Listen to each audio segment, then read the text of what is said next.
ದಾದಾಗಿರಿ ಮಾಡುತ್ತಿರುವುದು ನಾನು ಅಥವಾ ಕೆಜಿ ನಾಯ್ಕ ಅವರು? ಕಾನೂನು ಹೋರಾಟಕ್ಕೆ ನಾನು ಸದಾ ಸಿದ್ಧ. ಸಿದ್ದಾಪುರದಲ್ಲಿ ಬ್ಲಾಕ್ ಕಾಂಗ್ರೆಸ್ ಅಧ್ಯಕ್ಷ ವಸಂತ್ ನಾಯ್ಕ್ ಸುದ್ದಿಗೋಷ್ಠಿ. ಜನರೇನು ದಡ್ಡರಲ್ಲ, ಯಾರು ದಬ್ಬಾಳಿಕೆ ಮಾಡುತ್ತಾರೆಂದು ಅವರಿಗೂ ಗೊತ್ತು. ನನ್ನದು ಅಡ್ಜಸ್ಟ್ಮೆಂಟ್ ರಾಜಕೀಯವಲ್ಲ, ನನ್ನದು ಪ್ರಾಮಾಣಿಕ ರಾಜಕೀಯ. ಬಿಜೆಪಿಗಳಿಂದ ಸಮಾಜದ ಸ್ವಾಸ್ಥ್ಯವೇ ಹಾಳಾಗುತ್ತಿದೆ. ನನ್ನ ವೈಯಕ್ತಿಕ ವಿಚಾರಕ್ಕೆ ಬಂದರೆ ದಾಖಲೆ ಸಮೇತ ಎಲ್ಲರ ಬಂಡವಾಳ ಬಯಲು ಮಾಡುತ್ತೇನೆ. ಎಷ್ಟು ಜನರ ಮೇಲೆ ಹಲ್ಲೆ ಮಾಡಿದ್ದಾನೆ ತಮಗೆಲ್ಲರಿಗೂ ಹೇಳಿದೆ. ಈಗ ನನ್ನ ಮೇಲೆ ಸ್ವಲ್ಪ ಹಲ್ಲೆ ಮಾಡಿದ್ದಾನೆ. ಇವನು ಒಬ್ಬ ದೊಡ್ಡ ಗುಂಡ. ಮತ್ತೆ ಹೇಳಿದ್ದಾನೆ ಮಾಧ್ಯಮದ ಎದುರುಗಡೆ, ನಾವು ಬಿಜೆಪಿ ಪಕ್ಷದವರು ಕಾನೂನು ಪ್ರಕಾರ ಹೋರಾಟವನ್ನು ಮಾಡಿ, ಕಾನೂನು ಪ್ರಕಾರ ಹೋರಾಟ ಮಾಡಲಿ. ನಾನು ತಪ್ಪಿದಸ್ತ ಆದ್ರೆ ಕಾನೂನಲ್ಲಿ ಏನು ಶಿಕ್ಷೆ ಇದೆ ಅದು ನನಗೆ ಕೊಡ್ಲಿ. ನಾನು ಅಪರಾಧ ಮಾಡಿದ್ರೆ ಯಾರಿಗಾದ್ರೂ ತೊಂದರೆ ಕೊಟ್ಟೆ ಅವ್ರು ಹೋಗಿ ಕಾನೂನಲ್ಲಿ ಕಂಪ್ಲೇಂಟ್ ಕೊಡ್ಲಿ, ನನ್ನ ಮೇಲೆ ಕೇಸ್ ದಾಖಲೆ ಮಾಡಲಿ, ನನ್ನನ್ನು ಅರೆಸ್ಟ್ ಮಾಡಲಿ, ನನ್ನನ್ನು ಬಂಧಿಸಿ. ಅದನ್ನ ಬಿಟ್ಕೊಂಡು ಬಿಜೆಪಿಯವರು ಏನಾದರೂ ಸಣ್ಣ ವಿಷಯ ಆದ ತಕ್ಷಣ ನನ್ನ ಮೇಲೆ FIR ಮಾಡಬೇಕು ಅಂತ ಒತ್ತಡ ತಂದು ನನಗೆ ಜೀವ ಬೆದರಿಕೆ ಹಾಕಿ ಕೊಲೆ ಮಾಡುವಂತ ಪ್ರಯತ್ನವನ್ನು ಮಾಡ್ತಾ ಇದ್ದಾರೆ. ಇವತ್ತು ಒಂದು ಮಾತು ಹೇಳಿದ್ದಾರೆ, ನಾನು ಬಿಜೆಪಿ ಪಕ್ಷ ನಮ್ಮ ಶಕ್ತಿ ಇದೆ, ಕಾನೂನು ಪ್ರಕಾರವಾಗಿ ನಾವು ಹೋರಾಟ ಮಾಡಲಿಕ್ಕೆ, ಎದುರಿಸಲಿಕ್ಕೆ, ಜೊತೆಗೆ ದೈಹಿಕವಾಗಿ ಕೂಡ ಶಕ್ತಿ ಇದೆ ಅಂತ ಹೇಳಿ. ಅಂದ್ರೆ ನಾವು ಕೂಡ ತಾಯಿ ಹಾಲನ್ನ ಮುಂದೆ ಬಂದಿದ್ದೀವಿ. ನಮಗೂ ತಾಯಿ ಎದೆ ಹಾಲನ್ನೇ ಕುಡಿಸಿ ಬೆಳೆಸಿದ್ದಾರೆ. ದೈಹಿಕವಾಗಿ ಅವನಿಗೆ ಶಕ್ತಿ ಇದೆಯೋ ನಮಗೂ ಕೂಡ ದೈಹಿಕವಾಗಿ ಶಕ್ತಿ ಇದೆ. ಆ ವಿಚಾರಗಳನ್ನ ಮುಂದಿನ ದಿವಸದಲ್ಲಿ ದಾಖಲೆ ಸಮೇತ ಬಿಡುಗಡೆಗಳನ್ನು ಮಾಡ್ತೀವಿ. ನೀವು ಇನ್ನೂ ಅಲ್ಲೇ ಮತ್ತೆ ಹೇಳ್ತೀನಿ, ಕೆಜಿ ನಾಯ್ಕರ ಅಲ್ಲೇ ನಮ್ಮ ಸಾಗರ ತಾಲೂಕಿನ ಹುಚ್ಚಪ್ಪನವರು ಅಂತೇಳಿ APMC ಅಧ್ಯಕ್ಷರು, ಅವರು IB ಬರ್ತಾರೆ ಏನೋ ಒಂದು ಸಣ್ಣ ಪಂಚಾಯತ್ಗೆ ವಿಚಾರಕ್ಕೆ, ಅವನನ್ನು ಹಿಡ್ಕೊಂಡು ಹಲ್ಲೆ ಮಾಡ್ತಾನೆ. ಆಮೇಲೆ ಕೊಂಡ್ಲಿ ಜಾತ್ರೆಯಲ್ಲಿ ಒಂದು ಮುಸ್ಲಿಮರು ಅಕ್ಕ ಅರೇದೂರರು ಪಾಪ ಇದಿರುತ್ತಲ್ಲ ಏನದು ತೊಟ್ಲು, ಅದರಲ್ಲಿ ಬಿದ್ದು ಸಾಯ್ತಾನೊಬ್ಬ. ಅವ್ರು ಪರಿಹಾರ ಕೇಳಲಿಕ್ಕೆ ಒಂದು ಪಂಚಾಯತ್ಗೆ ಇಟ್ಕೊಳ್ತಾರೆ. ಇವನು ನಮ್ಮ ಎದುರುಗಡೆ ನಾನೇ ಸುತ್ತ ನೋಡಿದ್ದೀನಿ, ನಾನು ಹನುಮಂತ ಇದ್ದೀವಿ, ಸೂಳೆ ಮಕ್ಕಳ ಗೋಳಿ ಮಕ್ಕಳ ಅಂತ ಮುಸ್ಲಿಮ್ರಿಗೆ ಬೈದು ಎದುರಿಸಿ ಅವ್ರಿಗೆ ಸಿಗ್ಬೇಕಾದಂತ ಪರಿಹಾರ ಕೊಡಿಸ್ತೆ, ಅರ್ಧ ಕೊಡಿಸ್ತಾರೆ. ಇದು ಯಾರು ದಬ್ಬಾಳಿಕೆ? ಇದನ್ನ ಯಾರು ಪ್ರಶ್ನೆ ಮಾಡ್ತಾ ಇಲ್ಲ. ಪ್ರಶ್ನೆ ಮಾಡಿದ್ರೆ ನಾವು ಸರಿ ಇಲ್ಲ. ಆದ್ರಿಂದ ಜನ ಯಾರು ದಡ್ಡರಲ್ಲ, ಜನ ತಿಳ್ಕೊಳ್ತಾರೆ. ಇಂಥ ದಬ್ಬಾಳಿಕೆಗಳಿಗೆಲ್ಲ ಅವಕಾಶ ಕೊಡಲ್ಲ. ನಾವು ಯಾರಿಗೂ ದಬ್ಬಾಳಿಕೆ ಮಾಡಿಲ್ಲ. ಈ ತಾಲೂಕಿನಲ್ಲಿ ಪ್ರಾಮಾಣಿಕವಾಗಿ ನಡೀತಾ ಇದ್ದೀನಿ. ನನ್ನ ಕೈಯಲ್ಲಿ ಎಷ್ಟು ಹೆಲ್ಪ್ ಮಾಡ್ಲಿಕ್ಕೆ ಆಗುತ್ತೆ ಅಷ್ಟನ್ನು ಮಾಡ್ತೀನಿ. ಕಾನೂನು ವಿರುದ್ಧವಾದ ಚಟುವಟಿಕೆಗಳನ್ನು ನಾನು ಒಂದು ಮಾಡಲ್ಲ, ಮಾಡೋದು ಇಲ್ಲ. ಅಂಥದ್ದೇನಾದ್ರೂ ಮಾಡಿದ್ರೆ ನಿರ್ದಾಕ್ಷಿಣ್ಯ ಕ್ರಮ ತಗೊಳ್ಳಿ. ಇನ್ನೊಂದು ತಿಮ್ಮಪ್ಪ ಮಡಿವಾಳ. ಈ ತಿಮ್ಮಪ್ಪ ಮಡಿವಾಳ ಬಿಜೆಪಿಯ ಮಂಡಲ ಅಧ್ಯಕ್ಷ. ಇವನು ಫಸ್ಟ್ ಕಾಂಗ್ರೆಸ್ನಲ್ಲಿ, ಅಲ್ಲಿಂದ JDS ಬಂದ, JDS ಇಂದ ಈಗ ಬಿಜೆಪಿಯ ಮಂಡಲ ಅಧ್ಯಕ್ಷ. ಇವನ ಘನಕಾರಿ ಕೆಲಸಗಳನ್ನು ಹೇಳ್ತೀವಿ ಸಮಾಜಕ್ಕೆ ಮತ್ತು ಎಲ್ಲರಿಗೂ ಗೊತ್ತಾಗ್ಬೇಕಂತ. ಹೊಸಳ್ಳಿ ಗಣಪತಿ ಮಡಿವಾಳ ಅಂತ ಇದ್ದಾರೆ, ಅವರು ಮತ್ತು ಇವನು ಸೇರಿ 6 ಎಕರೆ ಜಮೀನನ್ನು ಖರೀದಿ ಮಾಡ್ತಾರೆ. ಆ ಅಡ್ವಾನ್ಸ್ ಅನ್ನ ಹೊಸಳ್ಳಿ ಗಣಪತಿ ಮಡಿವಾಳೇ ಕೊಡ್ತಾರೆ. ಹಿತ್ಲಕೊಪ್ಪದಲ್ಲಿ 6 ಎಕರೆ ಜಮೀನು ಖರೀದಿ ಮಾಡಿ ಅಲ್ಲಿ ಆ ಜಮೀನನ್ನು ನನಗೆ ಅರ್ಧ ಮಾಡಿಕೊಡು ಅಂತ ಕೇಳಕ್ ಹೋದಾಗ ಹೊಸಳ್ಳಿ ಗಣಪತಿಗೆ ಕೌಚೂರು ಕ್ರಾಸ್ ಅಲ್ಲಿ ಶೆಟ್ರು ಹೋಟೆಲ್ ಸಿಕ್ಕಾಪಡೆ ಹೊಡಿತಾನೆ. ಅಸಹಾಯಕ ಪಾಪ ಅವನು, ಏನು ಮಾಡಕ್ಕಾಗಲ್ಲ. ಇಲ್ಲೇ ಇದ್ದಾರೆ ಗಣಪತಿ ಅವರು, ಇಲ್ಲೇ ಇದ್ದಾರೆ, ಅಸಹಾಯಕ, ಏನು ಮಾಡಕ್ಕಾಗಲ್ಲ. ಆಮೇಲೆ ಅದನ್ನ 4 ಜನರ ಎದುರಿಗೆ ತರ್ತಾರೆ ಗಣಪತಿ ಮಡಿವಾಳ. ತಂದಾಗ ಅದೊಂದು ಪಂಚಾಯತ್ಗೆ ಆಗುತ್ತೆ. ನಾನು 2 ಎಕರೆ ಜಮೀನು ಬಿಟ್ಕೊಡ್ತೀನಿ ಅಂತಾರೆ, ಆದ್ರೂ ಬಿಟ್ಕೊಡಲ್ಲ. ಆಮೇಲೆ ಮತ್ತೆ ಕಾನಹಳ್ಳಿ ಜೋಗೇಶ್ವರಿ ದೇವಸ್ಥಾನದಲ್ಲಿ ಪಂಚಾಯತ್ಗೆ ಆಗುತ್ತೆ ಕಳೆದ ವರ್ಷ. ಆವಾಗ ಇವರು ಕೊಟ್ಟಿರೋ ದುಡ್ಡಿಗೆ ಮತ್ತೆ ಡಬಲ್ ದುಡ್ಡು ತಂದು 1.5 ಎಕರೆ ಜಾಗವನ್ನು ಕೊಡ್ತಾರೆ. ಯಾರು ದಬ್ಬಾಳಿಕೆ ಮಾಡ್ತಾ ಇರೋರು ಈ ತಾಲೂಕಿನಲ್ಲಿ?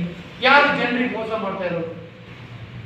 ಅದನ್ನು ಅರ್ಥ ಮಾಡ್ಕೋಬೇಕಲ್ಲ. ಜೊತೆಗೆ ಇವತ್ತು ತಿಮ್ಮಪ್ಪ ಮಡಿವಾಳ ಒಂದು ಹೊಸಳ್ಳಿಯಲ್ಲಿ ಮತ್ತೊಂದು ಗಲಾಟೆ ಆಗುತ್ತೆ.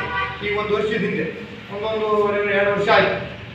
ಮುಸ್ಲಿಮರಿಗೂ ಮತ್ತು ಅಲ್ಲಿ ಮಡಿವಾಳಿಗೂ ಗಲಾಟೆ ಆಗುತ್ತೆ ಅಂತೇಳಿ ಹಿಂದೂ ಮುಸ್ಲಿಂ ಗಲಾಟೆ ಅಂತೇಳಿ ಸೃಷ್ಟಿ ಮಾಡಿ ರಾತ್ರೋರಾತ್ರಿ ಹೋಗಿ ಮುಸ್ಲಿಂ ಶರೀಫ್ ಸಾಬ್ರು ಅನ್ನೋರಿಗೆ ಅವ್ರ ಮನೆ ಬಾಗಿಲು ಮೊದಲು ಹಲ್ಲೆ ಮಾಡ್ತಾರೆ, ಅವ್ರು ಕಂಪ್ಲೇಂಟ್ ಮಾಡ್ತಾರೆ. ಅದು ಕೂಡ ಇವತ್ತು ಕೇಸ್ ನಡೀತಾ ಇದೆ. ಯಾರು ಗುಂಡಾಗಿರಿ ಮಾಡ್ತಾ ಇದ್ದವರು, ಯಾರು ಹಲ್ಲೆ ಮಾಡ್ತಾ ಇದ್ದವರು? ಇವತ್ತು ನಮ್ಮ ಕ್ಯಾಂಡಿಡೇಟನ್ನ, ನಮ್ಮ ಜೊತೆ ಬಂದವರನ್ನ, ಮಂಜಮ್ಮ ಅವರನ್ನ ಅವರ ಮನೆಗೆ ಹೋಗಿ ಕರ್ಕೊಂಡು ಬಂದಿಸ್ಕೊಂಡವ್ರು ಯಾರು? ನಾವು ಅವರ. ಇನ್ನು ಅವರ ಹೆಂಡತಿ ಕೌಚೂರು ಶಾಲೆಯ ಮುಖ್ಯ ಶಿಕ್ಷಕ. ಇದೇ ಕಳೆದ ವರ್ಷ ಇದೇ ತಿಂಗಳ ಒಂದು ಬಿಸಿ ಊಟದ ಒಬ್ಬರು ಮುಖ್ಯ ಬಿಸಿ ಊಟದವರು ವಿದ್ಯಾಶ್ರೀ ಅಂತ ಪಾಪ ಹಿಂದುಳಿದ ಸಮಾಜದವರು ಅವರು ಆತ್ಮಹತ್ಯೆ ಮಾಡ್ತಾರೆ. ಯಾಕೆ ಆತ್ಮಹತ್ಯೆ ಮಾಡ್ಕೊಳ್ತಾರೆ ಅಂದರೆ ಇದೇ ಟೀಚರ್ ತಿಮ್ಮಪ್ಪನ ಹೆಂಡತಿ ಮುಖ್ಯ ಶಿಕ್ಷಕ ಅವರು ಸಿಕ್ಕಾಪಟ್ಟೆ ಬೈತಾರೆ. ಬೈದ ತಕ್ಷಣ ಅವರು ಆ ಬೈದದನ್ನು ಸಹಿಸಕ್ಕಾಗದೆ ಆತ್ಮಹತ್ಯೆ ಮಾಡ್ತಾರೆ. ಆತ್ಮಹತ್ಯೆ ಮಾಡಿಕೊಂಡು ಮೆಗನ್ ಆಸ್ಪತ್ರೆಗೆ ಪ್ರಾಣ ಬಿಡ್ತಾರೆ. ಆವಾಗ ಅವರು ಕುಟುಂಬದವರೆಲ್ಲ ಕಂಪ್ಲೇಂಟ್ ಕೊಡಬೇಕು ಅಂತ ಬಂದರೆ ಇದೇ ತಿಮ್ಮಪ್ಪ ಮಡಿವಾಳ ಅವರಿಗೆ ಹೆದರಿಸಿ ಕಂಪ್ಲೇಂಟನ್ನು ಕೊಡದೆ ಅವರನ್ನು ಆತ್ಮಹತ್ಯೆಗೆ ಕಂಪ್ಲೇಂಟ್ ಮಾಡ್ತಾರೆ. ಈ ತಾಲೂಕಿನಲ್ಲಿ ಯಾರು ಗುಂಡಾಗಿರಿ ಮಾಡ್ತಾ ಇದ್ದವರು, ಜನರಿಗೆ ತೊಂದರೆ ಕೊಡ್ತಾ ಇದ್ದವ್ರು ಯಾರು? ಇನ್ನು ತೋಟಪ್ಪ ಇವನು ಒಬ್ಬ ಬಡ್ಡಿ ದಂಧೆ ಮಾಡಿಕೊಂಡು ಅಲ್ಲಿ ಗುಂಡಾಗಿರಿ ಮಾಡಿಕೊಂಡು ಜನಗಳನ್ನು ಹೆದರಿಸ್ಕೊಂಡು ಜೀವನ ಮಾಡ್ತಾ ಇದ್ದಾರೆ. ಇವನ ಒಕ್ಕಲಿಗರ ಸಮಾಜ ಸೌಮ್ಯ ಸ್ವಭಾವ, ಒಕ್ಕಲಿಗರು ಮುಗಿದ್ರು ಅವರನ್ನು ವಸಂತ ನಾಯ್ಕರು ಹೆದರಿಸ್ತಾರೆ ಅಂತ. ನಾನು ಹೆದರಿಸಿಲ್ಲ. ಎಲ್ಲೂ ಕೂಡ ಒಕ್ಕಲಿಗರು ನಾಗೇಂದ್ರ ಇದ್ದಾರೆ, ನಮ್ಮ ಐಗೋಟಪ್ಪ ರಮೇಶ ಇದ್ದಾರೆ, ಈ ತಾಲೂಕಿನಲ್ಲಿ ಅಧ್ಯಕ್ಷರು ಮಾಡಿದ್ವಿ ಒಕ್ಕಲಿಗರನ್ನ, ಮಡಿವಾಳನ ಗ್ರಾಮ ಪಂಚಾಯತ್ ಅಧ್ಯಕ್ಷರು ಮಾಡಿದ್ವಿ, ಸದಸ್ಯರು ಮಾಡಿದ್ದೀವಿ, ಸಹಕಾರ ಸಂಘದಲ್ಲಿ ಅಧ್ಯಕ್ಷರು ಮಾಡಿದ್ದೀನಿ, ಸದಸ್ಯರು ಮಾಡಿದ್ದೀವಿ. ಯಾವಲ್ಲೂ ಕೂಡ ಯಾವುದೇ ಸಮಾಜಕ್ಕೆ ತೊಂದರೆ ಕೊಡಲಿಲ್ಲ. ಇವನು ಅದೇ ತಿಮ್ಮಪ್ಪ ಮಡಿವಾಳ ಮನೆ ಭಾಗದಲ್ಲಿ ಮೊನ್ನೆ 14ನೇ ತಾರೀಕಿನ ಬೆಳಿಗ್ಗೆ ನಮ್ಮ ಘಟಗಡಿ ಮಾಜಿ ಗ್ರಾಮ ಪಂಚಾಯತ್ ಸದಸ್ಯರಾದಂಥ ಮಂಜುನಾಥ್ ಗೊಂಡ ಅವ್ರ ಮೇಲೆ ಹಲ್ಲೆ ಮಾಡ್ತಾರೆ. ಅವ್ರ ಬೈಕನ್ನು ಕಸ್ತು ಅವ್ರಿಗೆ ದೂಡಿ ಕೆಡಗಿ ಅವ್ರ ಮೇಲೆ ತಿಮ್ಮಪ್ಪ ಮಡಿವಾಳ ಮನೆ ಭಾಗದಲ್ಲಿ ಹಲ್ಲೆ ಮಾಡ್ತಾರೆ.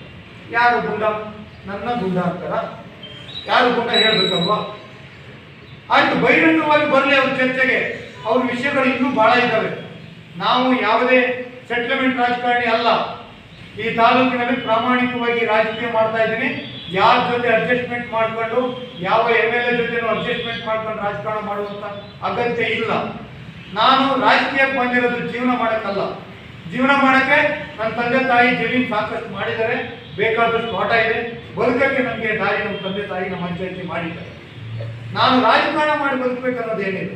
ಅಲ್ಲಿ ಗೊಂದಲ ಸೃಷ್ಟಿ ಮಾಡಿ ಜಾತಿ ಮಧ್ಯೆ ಗಮನ ತಂದು ಕೋಮುವಾದವನ್ನು ಸೃಷ್ಟಿ ಮಾಡಿ ಬದುಕಿ ಸುಳ್ಳು ಹೇಳಿ ಇಲ್ಲಿ ಸಮಾಜವನ್ನು ಹಾಳು ಮಾಡ್ತಾ ಇರೋದು ಬಿಜೆಪಿ. ಅದರಲ್ಲಿ ಮತ್ತು ತಿಮ್ಮಪ್ಪ ಮಡಿವಾಳ ಇಂಥ ಗುಂಡಗಳು ನಾವಲ್ಲ. ಇನ್ನೂ ದಾಖಲೆಗಳಿದ್ದಾವೆ, ಇನ್ನೂ ಅವರ ಹಗರಣಗಳಿದ್ದಾವೆ. ಅಂದರೆ ನಾನು ಕೂಡ ಕಾನೂನು ಪ್ರಕಾರವಾಗಿ ಅವ್ರ ಮೇಲೆ ಈಗಾಗಲೇ FIR ದಾಖಲು ಮಾಡಿಸ್ತೀನಿ, ಕಂಪ್ಲೇಂಟನ್ನು ಕೊಡ್ತೀನಿ. ಕಾನೂನು ಪ್ರಕಾರ ಏನು ಹೋರಾಟ ಮಾಡಲಿಕ್ಕಾಗುತ್ತೆ ಮಾಡ್ತೀನಿ. ಮತ್ತು ವೈಯಕ್ತಿಕ ವಿಚಾರಗಳಿಗೆ ಬಂದರೆ ಎಲ್ಲ ದಾಖಲೆಗಳನ್ನು ಒಬ್ಬೊಬ್ಬರದೇ ಬಿಡ್ತೀನಿ. ದಾಖಲೆಗಳು ರೆಡಿ ಇದಾವೆ. ಯಾರ್ಯಾರು ಏನೇನು ಮಾಡಿದ್ದಾರೆ, ಈ ತಾಲೂಕಿನಲ್ಲಿ ಯಾರಿಂದ ಯಾರಿಗೆ ತೊಂದರೆ ಆಗ್ತಾ ಇದೆ, ಎಷ್ಟು ಸಂಸಾರಗಳು ಹಾಳಾಗ್ತಾ ಇದ್ದಾವೆ, ಅವೆಲ್ಲ ದಾಖಲೆಗಳನ್ನು ಬಿಡುಗಡೆ ಮಾಡ್ತೀನಿ. ಸುಳ್ಳು ಆರೋಪವನ್ನು ಮಾಡಿ ಒಬ್ಬನ ಕರ್ಕೊಂಡು ಬಂದು ನಾನು ಮಾಧ್ಯಮದಲ್ಲಿ ನೋಡಿದೆ, ಅವನ ಹತ್ರ ಸುಳ್ಳು ಹೇಳಿ ನನ್ನ ಮೇಲೆ ಆರೋಪ ಮಾಡಿಸ್ತಾರೆ. ಪೊಲೀಸ್ ಸ್ಟೇಷನ್ನಲ್ಲಿ ನನ್ನ ಮೇಲೆ ದೂರನ್ನು ಕೊಡುವಂಥ ಪ್ರಯತ್ನ ಮಾಡ್ತಾರೆ. ಆದರೆ ಪೊಲೀಸರು ಹೇಳ್ತಾರೆ ಅಧಿಕೃತವಾಗಿ ಅವ್ರ ಮಕ್ಕಳು ಅಥವಾ ಅವ್ರ ಹೆಂಡತಿ ಕಂಪ್ಲೇಂಟ್ ಕೊಡಲಿ, ಯಾರು ಕಂಪ್ಲೇಂಟ್ ಕಿಡ್ನಾಪ್ ಮಾಡಿದ್ದಾರೆ ಅಂತೇಳಿ ಆವಾಗ ನಾವು ಕೇಸ್ ರಿಜಿಸ್ಟರ್ ಮಾಡ್ತೀವಿ. ಆದರೂ ಇವ್ರು ಬಿಡಲ್ಲ. ಏನೇನೋ ರೀತಿಯ ಪ್ರೆಷರ್ ಹಾಕಿ ಪೊಲೀಸ್ ಇಲಾಖೆ ಮೇಲೆ ಅವ್ರನ್ನ ಕೇಸ್ ಮಾಡಲೇಬೇಕು ಅಂತೇಳಿ, ನನ್ನ ಮೇಲೆ ಕೇಸ್ ಮಾಡಲೇಬೇಕು ಅಂತೇಳಿ ಒತ್ತಡ ತರ್ತಾರೆ. ಆದರೆ ಪೊಲೀಸ್ ಇಲಾಖೆ ಸತ್ಯ ಅಸತ್ಯವನ್ನು ಪರಿಶೀಲನೆ ಮಾಡಿ ನಾವು ಕೇಸ್ ಮಾಡ್ತೀವಿ ಅಂತೇಳಿ ಅಲ್ಲಿಗೆ ಅದಕ್ಕೆ ಬಿಡ್ತಾರೆ. ಅದಾದಮೇಲೆ ಏನು ಮಾಡಬೇಕು ಅಂದರೆ ನಾವು ಅಲ್ಲಿ ಸುಮ್ಮನೆ ಮನೆಗೆ ಹೋಗ್ತೀವಿ.